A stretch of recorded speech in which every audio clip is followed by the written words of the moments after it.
The sugya we are starting now is in Ilchot Shrotzim, right away in the beginning of Siman Pei Daled. The sugya speaks about Shrotzei Hamayim, Sheretz Hamayim. Let's see the halacha inside. It says, Shrotzim Agdelim Bamayim, Shebakelim.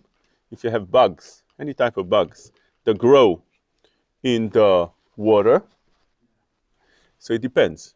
If the water is such that it stands, it's not floating, it's not moving, it stands. Like, for instance, if it's in utensils, kelim, borot, in pits.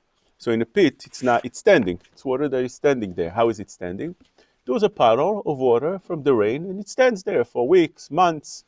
Or you left your water cup in your house, you went to vacation, you went for 2 weeks. And you come back in 2 weeks, and inside, could be shrotzim inside, that grew from. So those things are considered kosher bugs, and you're allowed to drink. Shoche v'shoteh mehem ve'eno choshesh לשרצים שבהם אם יזדמנו לתוך פיו. As long as it's not novaim. Novaim means either like well, that the water comes from the ground, and there's machloket in Seif Bet, הגדלים במים שבחריצים ונעיצים מושכים ואינם נובעים. If it's floating, but it's not coming from the ground, it's not novea. How do you say novea in English? From the well water.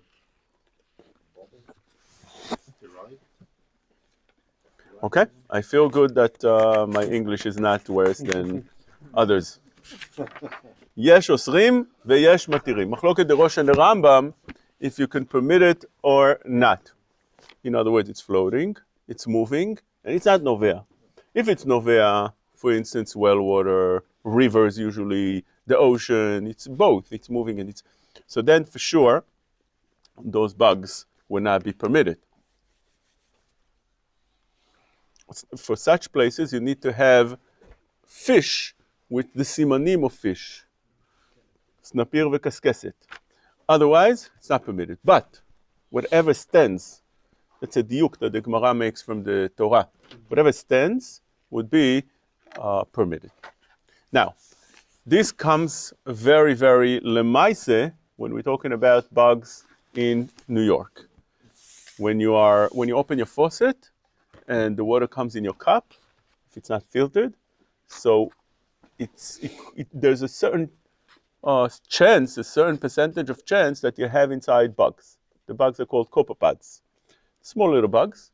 You can see them with the eyes if you know how to recognize them. Definitely if you put them on a black surface, for instance, because they come white. And they're usually dead. How do they're usually also broken up. They're not whole. They're not birya. But they're definitely dead. Why are they dead? Because of the turbulence of the pipes. They die. They don't live. They don't make it. And therefore, whatever you have in your house, if you have in your house, would be asur, because those bugs, whether they're live or dead, they're still asur. It doesn't make a difference. Sheretz hashoretz b'mayim would be asur. We need to understand the sugya well, because there's few points over here that was subject of machloket at the time that those bugs were found. About 10 years ago or so, maybe more, the bugs were found. We had over here in the Kollel the person that found them. He told us the whole story, how he found them. He said, I'm sorry? In the Morar he found it? Mm-hmm. Yeah, he bought, I think, lettuce from a hechsher that says on the bag that it's bugs free, and it's a good hechsher. And he said, you know what, let me check it. He took the lettuce, he washed it well, and he checked. We'll see, we're going to learn how to check with the cloth. And he saw that he found bugs in them, even though they're supposed to be completely clean. He did another check. He kept on finding bugs in them. So he called the company. He told them, oh, you say that it's clean. It is not clean. I found bugs every time I checked it. They said, it's impossible. Send us samples of the bugs. And so he did. They told him no. Those bugs are water bugs. They're not bugs from the lettuce. They come from your water. No. from your water. So now he did the test again without the lettuce. Just check the water and you find the same exact thing. And when you use, for instance, filtered water, he wouldn't find them. So now you know that it's not from the lettuce, rather it is from the bug. It's a very interesting story. Maybe we'll bring him here again to tell us this story. It's a very interesting story. So now, right. So now he went to the hashgachot, he told us, and some hashgachot accepted it, and some hashgachot rejected him for different reasons. It became a big machloket where majority of the poskim in New York felt that it's asur. And we have a letter from David Feinstein, Zatzal, that wrote all the reasoning, and we'd like to see the reasoning, and it's very much nogea to our sugya that we're learning. I don't know if we'll get to the sugya itself today, because it is lengthy and in-depth. And then, by the way, we had the experts of the water bugs come here, somebody who really looked into it very, very well, from the beginning for where it starts, with the production of those pods, copepods, start, and how it gets all the way to our cup. It's a whole line of what they go through. They start in the Catskills, by the river over there, and they go to a reservoir, and which reservoir exactly? There's a couple of different ones in the Bronx. From there, it's really, I think if I remember correctly, it takes like a year for the water that comes out from the Catskills until we get it here. I think, if I remember correctly, about a year. And therefore, what comes out is that those pods are not really the original pods that grew over there in the Catskill, whatever you have in your cup, but rather the grandson, few generations ahead of those. I'm sorry? Oh, so Yashan, you don't have a problem. That's right. Very good. So now there are a few issues here that we need to discuss, and we'll see what David Feinstein writes, and we'll see how a Belsky, which held very strong against the Isur. In other words, he felt that the water is fine, you don't have to worry about it. On the contrary, he said that you're not even allowed to filter the water. Why? He says the water is fine the way it is, and we'll see the reasonings. There's a bunch of reasonings why. And if you filter it, then it becomes asur. Why is that? Because as you learn in Seif Gimel, what does it say there? Hamesanen mayim o shar mashkim. If you filter the water that has vayu bo tolaim or yavchushim or etushim, and they had over there those bugs, any type of bug, אף על פי שחזרו לתוכו אסורים שכבר פירשו. לפיכך, משקה שדרך לגדל בו תולעים וכיוצא בהן, אין לסננו בקסמים וקשים בלילה, שהם יחזרו ויפלו לתוך הכלי ויבוא לשתותן. Which means, if you use the filter that not a very good filter, קסמים, they used to have all kind of primitive ways of how to filter water, so it would catch the bugs. But the problem is, you might miss it, and it falls. Once the bug was on those kesamim, whatever filter you're using, so that's what the Belsky said. If it was on the filter already, out of the water, that's not anymore sheretz hamayim that's mutar, but rather it's sheretz ha-shoretz al haaretz. You've already been out of the water. And we see in the sugya over here, right in the beginning, that there's a difference between bugs that, even sheretz hamayim that took a walk, they went to explore the neighborhood, and they went, if they still within the cup itself or the bowl, let's say it's a pit or whatever, you have a jar or you have a barrel, they went inside the barrel. So that's hainu revitayu. That's normal for it to do. That's still considered permitted. It's sheretz hamayim. It's still permitted. But once it went out, it becomes asur. It's forbidden already. It's asur. So when it was in that filter, it becomes asur. That's the problem with that. What happens? Within time, it could fall back inside. The water keeps on running and running and running. Eventually, it breaks apart. It falls inside. Once it falls inside, so then it could become asur. Even if it's dead? Well, we're talking about dead.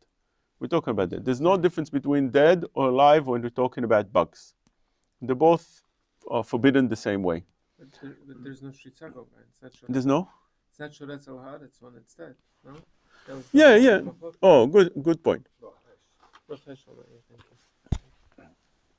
Right. So you have to realize it's not only dead, it's also broken up, which makes it better as it's not birya.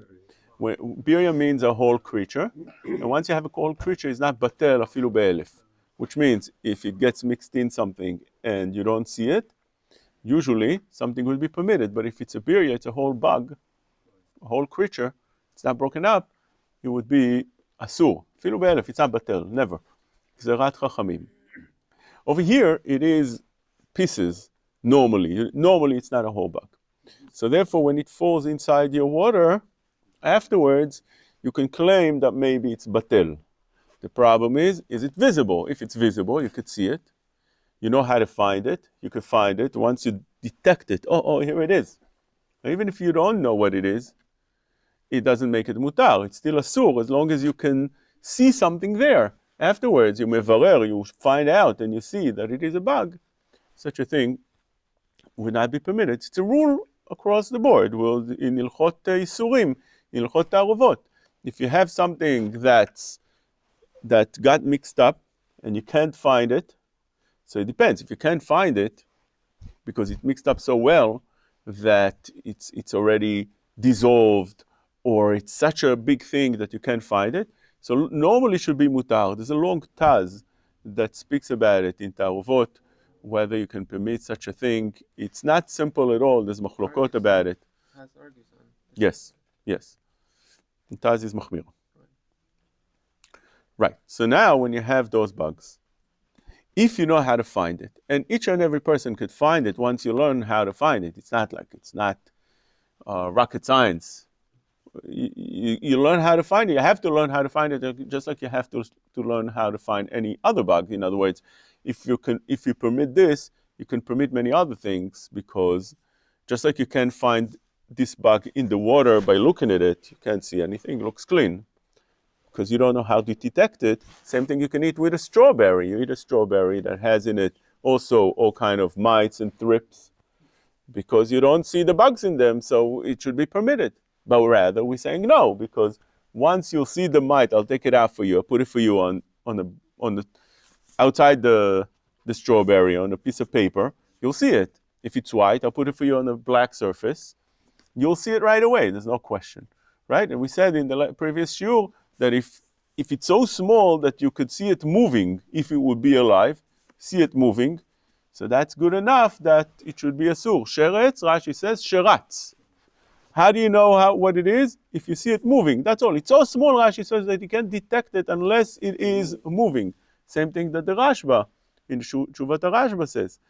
So therefore, over here should be the same thing. So let's see what Rav David Feinstein says, which basically is what I said with a little bit more details here. This is the letter I'm reading from Shulchan Alevi, Siman Kaf Aleph, השרצים האלו הנקראים copepods, מתים במים מכמה סיבות. I told you that the reason they're dead is because they are the turbulence in the water. ובעודם חיים, if when they're alive, נראים הם בקלות על ידי תנועתם במים. You can definitely see them moving in the water. אפילו מרחוק קצת ובלי שום כלי זכוכית המגדלת. Even without any instrument, without a loop, you can detect them. By the way, we told you already last shiur, that it's fine to use a loop according to the poskim. It's not considered not seeing. The Torah only prohibited things you could see with the eyes, and the Torah doesn't require you to see something with an instrument. So therefore, anything you'll see with a microscope would be permitted. That's across the board. Everybody agrees to that.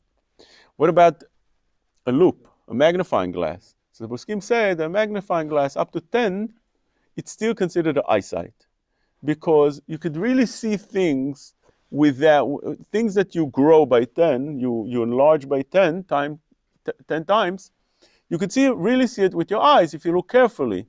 This will only make it a little bit bigger and tell you what it is. It will show you what it is. So if it's a bug, sometimes you'll see the dot, but you're not going to be able to see the structure of the bug. You don't see the legs, you don't see the head. Once you look in the loop, you'll be able to detect it much better. So he says over here that you can even see it without this magnifying glass. אפילו מרחוק קצת בלי שום כלי זכוכית המגדלת. ואפילו לאחר מיתתם נראים כנקודות לבנות דקות. You see in the water some white things in it.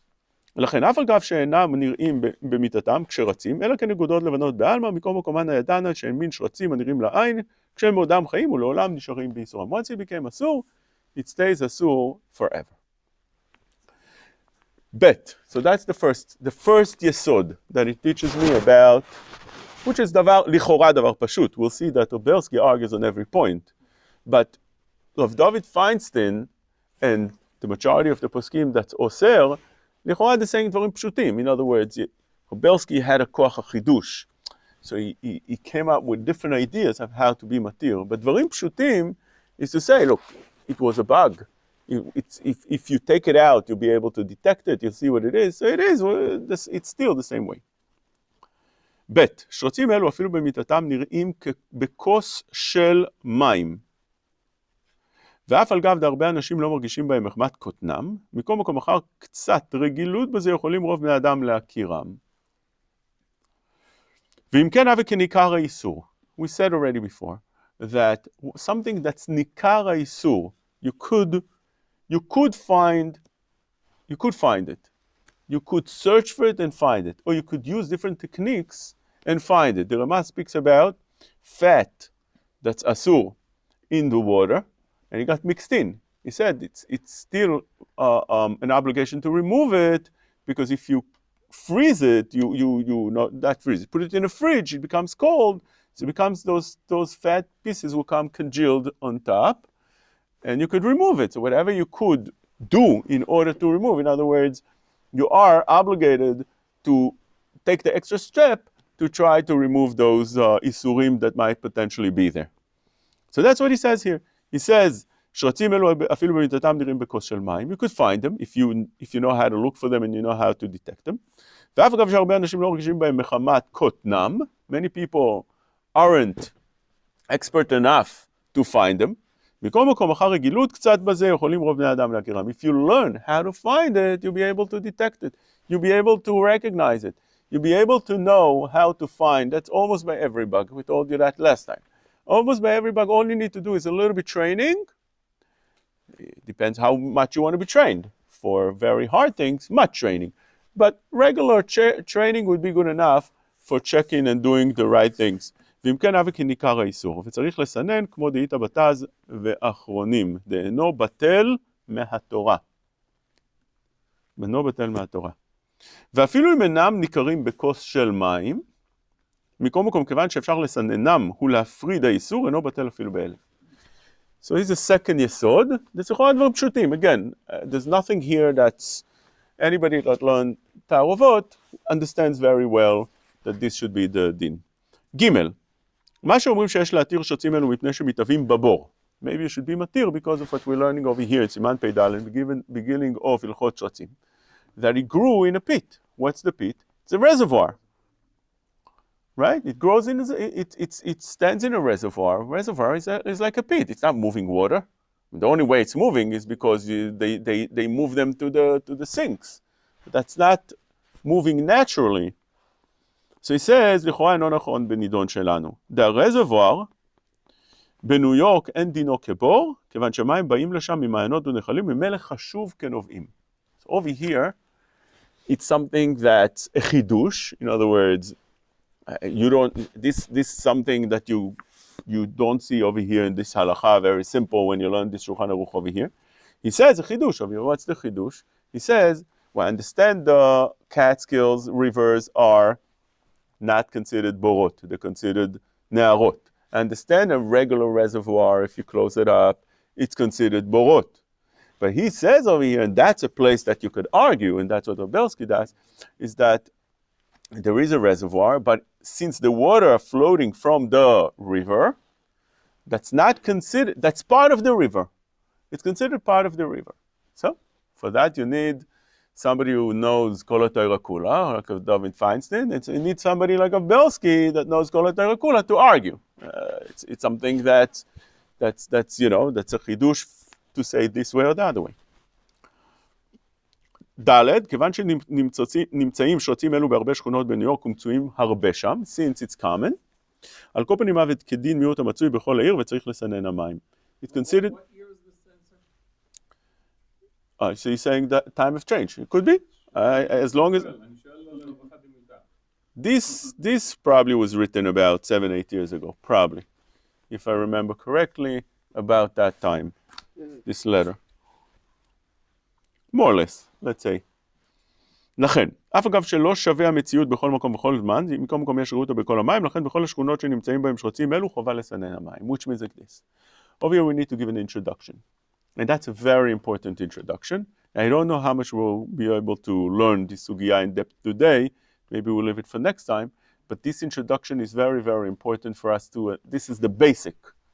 And that is that you have 3 dinim, the 3 levels, whenever we're talking about searching for a isur that's in something. There's 3 levels. One level is something that's common, which means the majority of times you'll find the isur. So let's say you'll take a strawberry. Majority of times you would be infested. Even you don't. If it is that way, it's considered muchzak b'isura. That is the term, muchzak b'isura, and therefore this will be prohibited mideoraita. It's isur Torah. One is not allowed to eat strawberry the way it is, because it's muchzak betolaim. Not only strawberry, any green stuff, for instance, nana, for instance, it would be majority of the time you find bugs in it. Plenty. Plenty. So do you need plenty? No, you need one. You don't need plenty. Muchzak. If you have one. So now there's a discussion. We have to discuss that in more length. What does it mean? How many do you need to check? In other words, there's one bug in what? In every leaf, in a bunch of leaves, in a package. That's the way it is. For instance, when you check corn on the cobs, the poskim said that corn on the cobs have bugs. I checked myself and few times, and I found within a package of 3, they usually come in packages of 3, I found in the package of 3 usually 1 bug.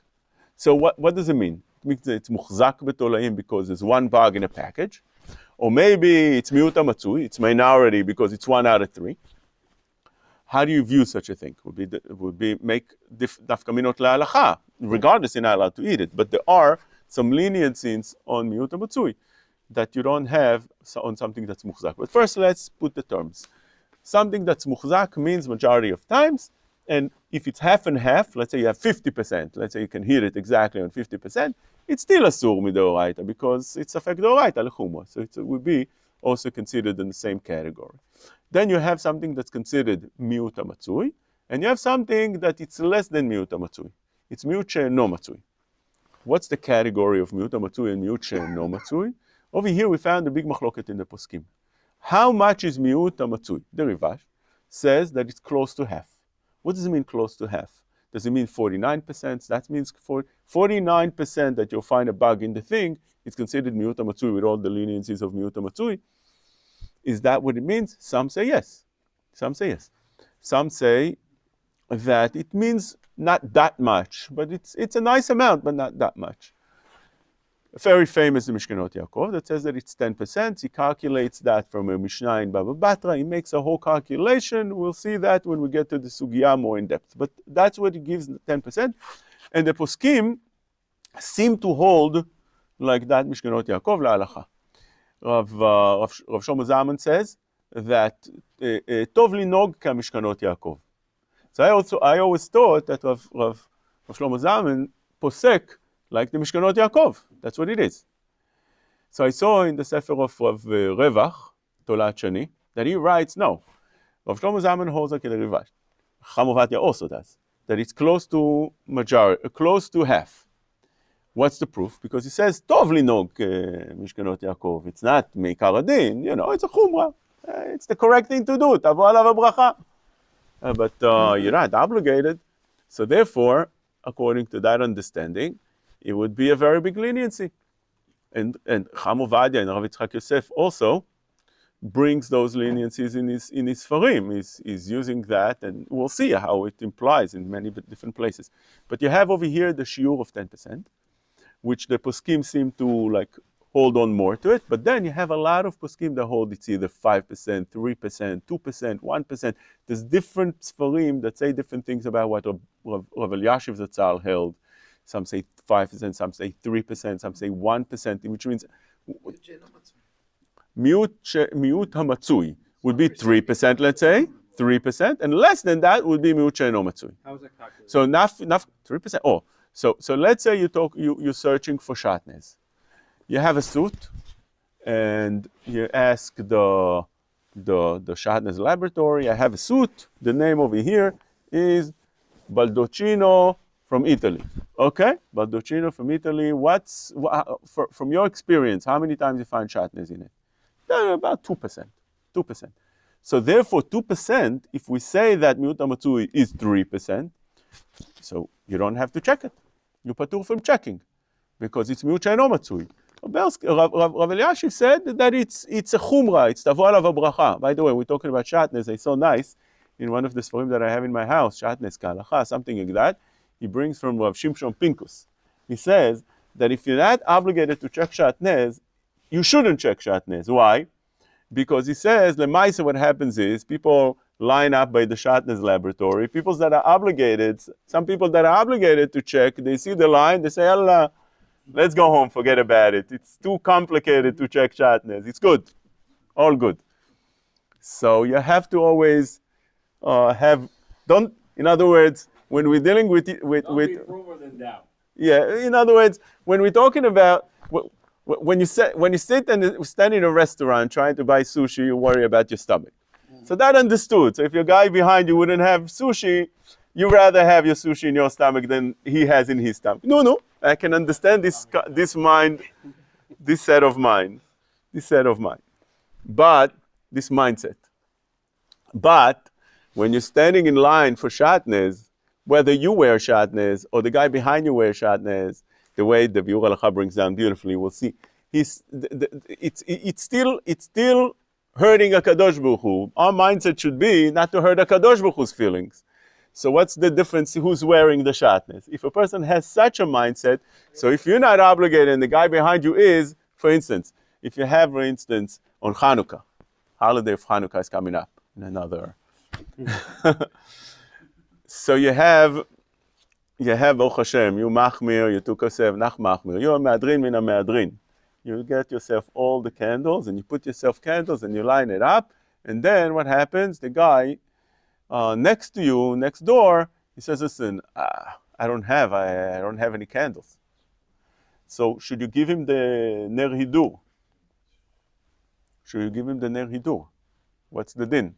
The Magen Avraham says what? That you should give him the ner hidur. To do the mitzvah itself, so you don't have to give a person the mitzvah that you have. But if it's a ner hidur, give the other person the ner hidur. And the Biur Halacha says that when we're dealing with helping out somebody else, so you need to know that we view this as it would be you missing the thing. So, okay. כבודו. מסכים.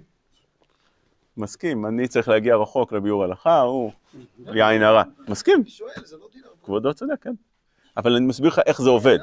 מה הכוונה הערבות? הוא אומר, the ביאור הלכה explains, the svara here, is that if your friend is not performing the mitzvah, so it's you missing out also because the mission is to make HaKadosh Baruch Hu happy, right? You go to a war.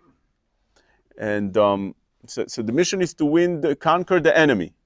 So what's the difference if you're going to shoot the enemy or your friend is going to shoot the enemy, right? When they play soccer, you can get a goal, but you can kick the ball to your friend that's for sure going to get because the goalie is coming towards you. So you have 80% of getting the goal, 20% you might get it. But if you kick it, you give it to the other guy right on the left, then it's open for him. He gets it 100%. Normally, the players would give it because it's more important to get the score than to get the glory. right? So that should be the mindset. If they understand this in soccer, we should understand that in... Doesn't it go individually with more Olam Haba? Oh, so that's what I'm saying. It's not.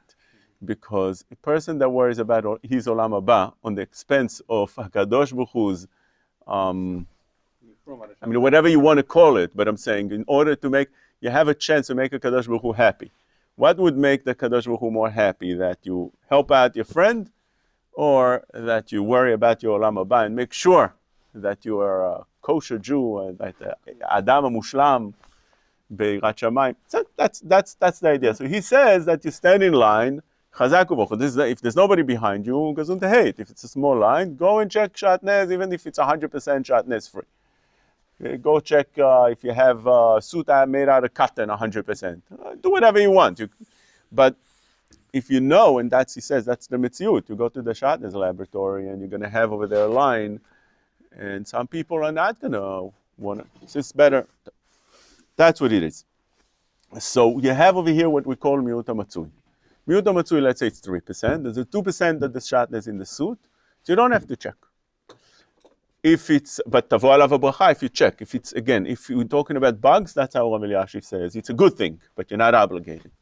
But if if you call up the Shatnez laboratory and it says, those suits are 3% of suits they have Shatnez, and the guideline is 3%, so then you're obligated. You must go and check. You don't have a choice not to check. You must go and check. It's Miut HaMatzui obligates you to make sure that you check. Who obligates you? It's the Rabbanan, it's not the Oraita. The Oraita would be if it's majority, the Rabbanan if it's minority.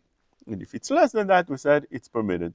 So those are things that Choz Beyadecha, and you should see that this should be, when you learn the Simanim and the Seifim of Tolaim, you should always have that in mind. But again, it's not only about Tolaim, it's about many other things. We spoke about Shatnez, or any other things that you have a safek, whether there's a Isur here or you don't have a Isur. That's the way you approach it. What's the likelihood that there is a Isur over here? In Torah, we spoke last time. In Torah works with likelihood. It's not like absolute. People think Torah, mutar or asur? What does it mean?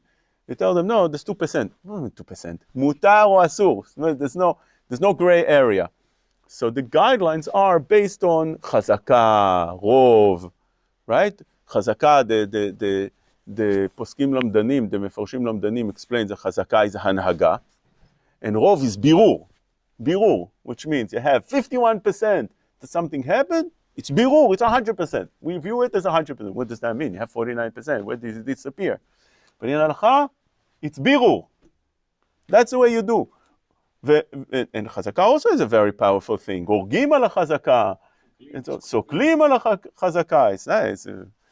In American law, it needs to be beyond any reasonable doubt. Over here, it doesn't need to be beyond any reasonable doubt. You have dinim in it. You have dinim. נכון, הולך לשני הצדדים. כי בתורה אצלנו כתוב that you have to be חוקר את העדים, בודק, you can't... Oh, so there is much chumrot in that as well, but this dinim of rov and chazaka, I wanted to mention that that's the way it goes. Okay, Be'ezrat Hashem Yitbarach, we're going to continue. Shul be continues. Chazak u'baruch.